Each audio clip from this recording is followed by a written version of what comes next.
Hello everyone, welcome back. Today our story grows quieter, colder, as we follow a man named D, sitting alone in a wooden house wrapped in fog. Outside, the winter wind hums through the trees. Inside, his eyes drift toward a corner of the garden, and we realize he's not really seeing what's there. What do you hold on to when the past refuses to let go? What does it take to start again when every memory still breathes? This isn't just a story about building a house.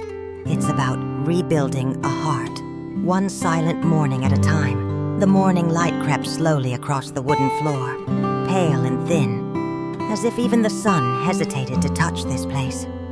Day sat by the window, his hands wrapped around a cup of tea gone cold. The house was quiet, too quiet. Huyen had taken Maya to school, and for the first time that day, there was nothing left to distract him from his thoughts. He looked out toward the garden, the soil bed stretched neatly under a veil of mist, the same way they always did. But his eyes weren't really seeing them. Somewhere behind that fog was another time, another life. He remembered the voice of Tui, his ex-wife, sharp, hurried, filled with demands. "Change the title," she had said after their wedding, her tone more like a transaction than a promise. The land had been his parents', a gift, a legacy, but she wanted her name beside his. He had agreed then, thinking love meant giving in. Now, years later, the same phone number kept flashing on his screen. Sell the land, finish the papers, end it already. Each call was a reminder that some wounds never fade. They just settle deeper beneath the skin. Day set the cup down, his jaw tightening. "This land, it's not just soil," he murmured.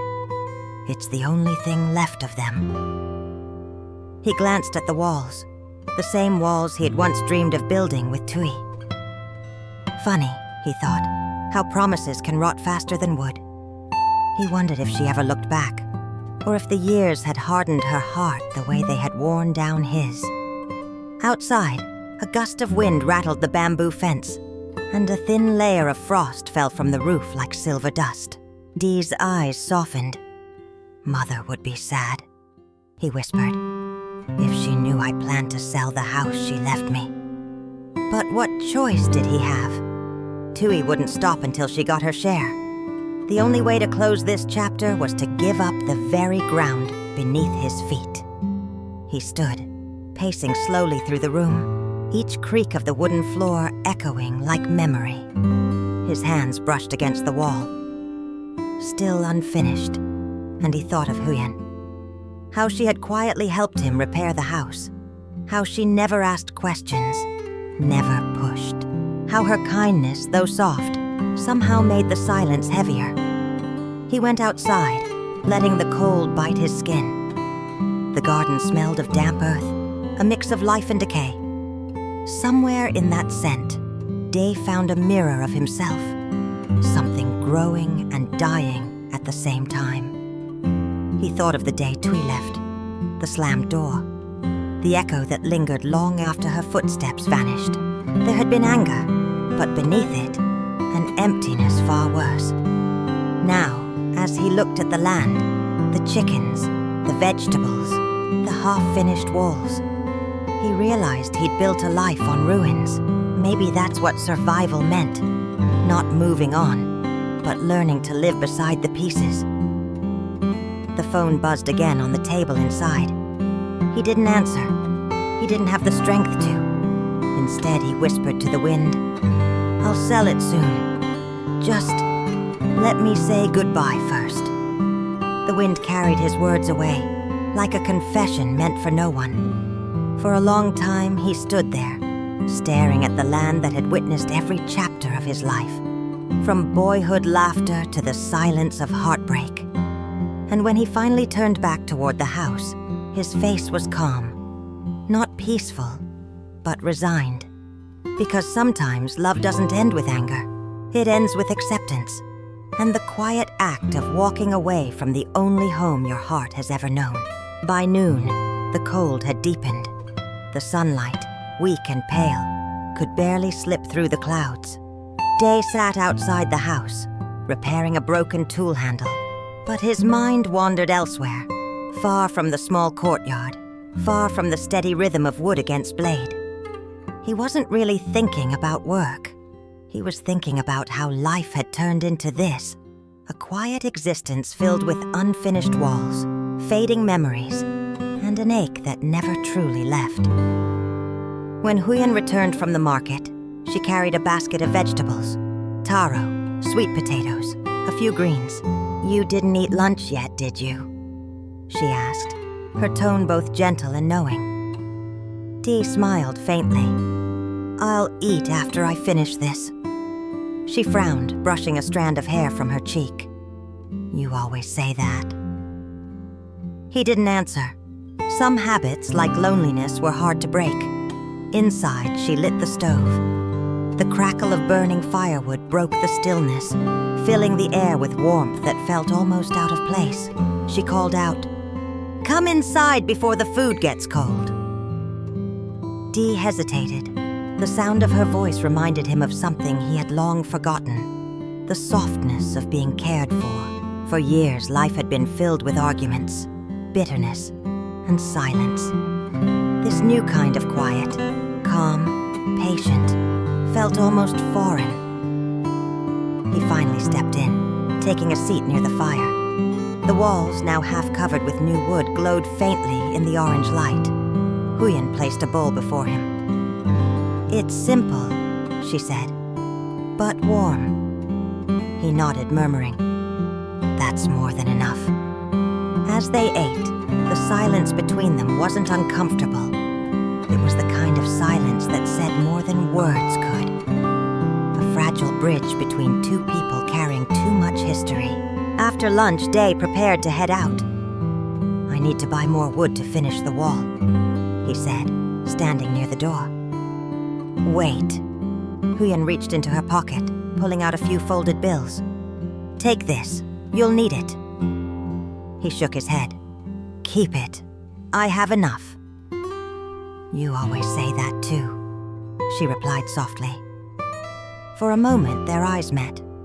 There was something tender there, something that might have been love if either of them had dared to name it. But love, Dee thought, was dangerous. It made you believe in things you couldn't keep. He looked away first. "I'll be back soon." Outside, the world was silent except for the crunch of gravel under his boots. The lumberyard was only a short walk away, but each step felt heavier than the last. When he reached the old man's shop, he ran his fingers along the stacks of wood. 3 bundles, like before, he said quietly. The old man nodded, adding another room. Dee hesitated, just finishing what's been left undone. The man chuckled. "That's life, isn't it? Always finishing what others leave behind." Day forced a smile, but the words hit deeper than he expected. On the way home, he carried the wood alone, the weight pressing into his shoulder, the wind biting at his skin. Yet somewhere beneath the fatigue, he felt something else, a faint, aching relief. Each step forward was a step away from what once was. When he reached the house, Huyen was tending the garden. She looked up and smiled. "You made it back before sunset." Day dropped the bundles near the porch. "Let's finish it tonight." They worked side by side, the sound of nails and wood echoing through the cold evening air. The light from the fire flickered across their faces, 2 silhouettes moving in quiet rhythm, building something neither dared to call a home. For now, it was enough just to build, to work without speaking, to exist without explaining. Because some hearts heal not through words, but through the simple, steady act of keeping busy while the world grows silent around them. Night fell early that day. The clouds hung low, heavy with the scent of rain. Inside the small wooden house, the new wall stood solid, smooth even, closing the gap that had once let in the wind. Day brushed the dust from his hands, gazing at it quietly. It wasn't perfect, but it was enough. Huyen stepped inside, her cheeks pink from the cold. "It's finished," she said softly, more as a thought than a statement. Day nodded. "Yes, finally." She knelt beside the fire, adding another piece of wood.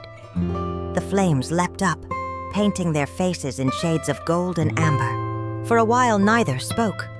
Only the steady crackling of the fire filled the air, that small, breathing sound of life within the silence. Then Huyen looked at him. "You seem far away tonight." He stared into the fire. "Just thinking."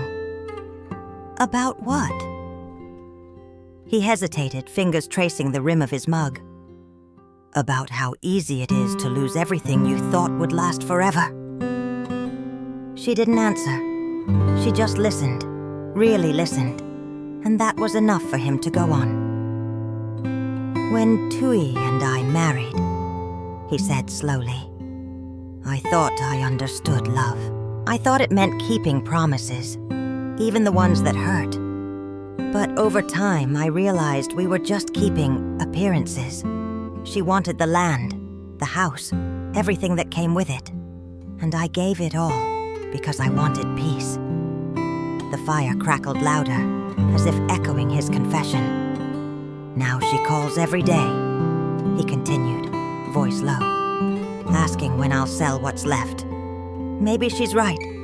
Maybe letting go is the only way to move forward. But it feels like tearing out the last piece of who I was." Huyen's gaze softened. "Sometimes we have to lose the wrong things to make space for the right ones."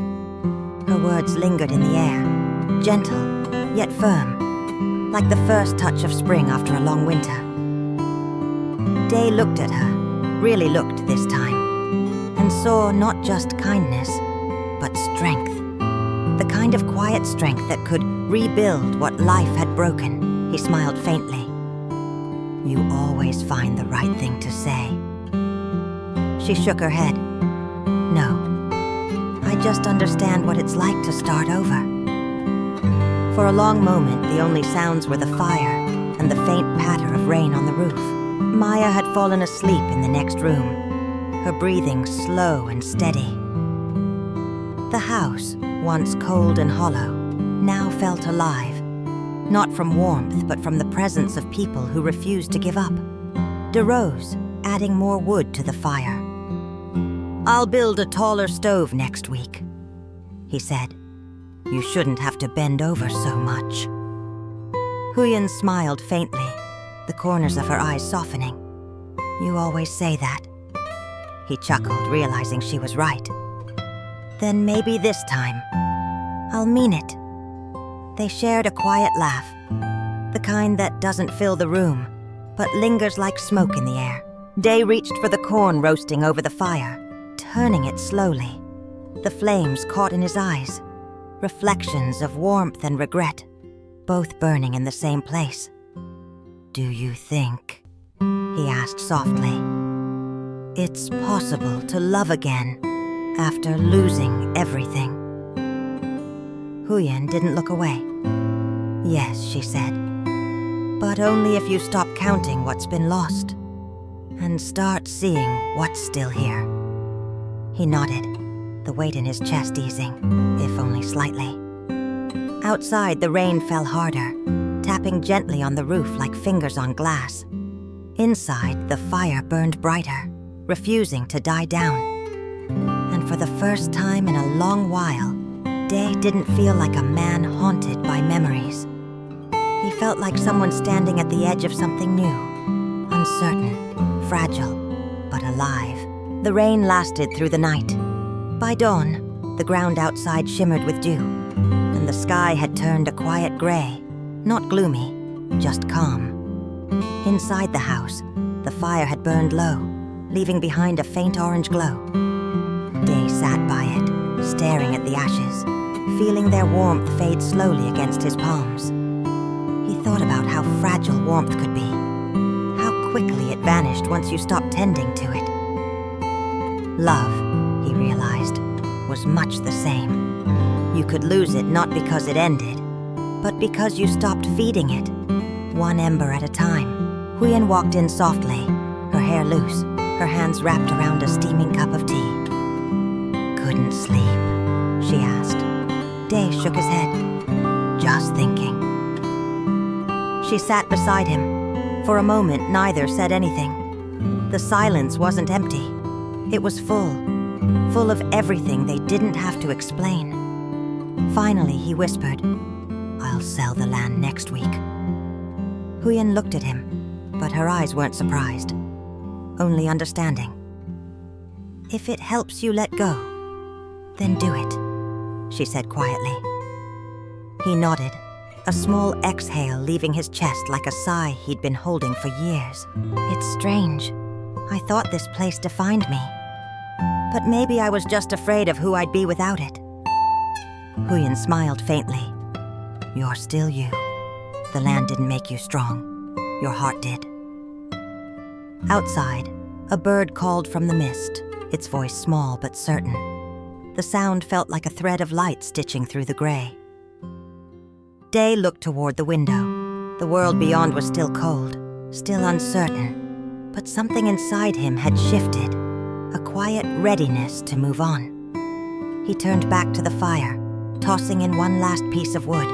The flames rose again, licking at the air, alive for a little longer. Maybe that was enough, he thought, to keep something burning, even for a while, until the next dawn comes. And as the light crept back through the small wooden house, Dee realized he no longer feared what was ahead. Because sometimes, letting go isn't the end of warmth. It's how you learn to feel it again.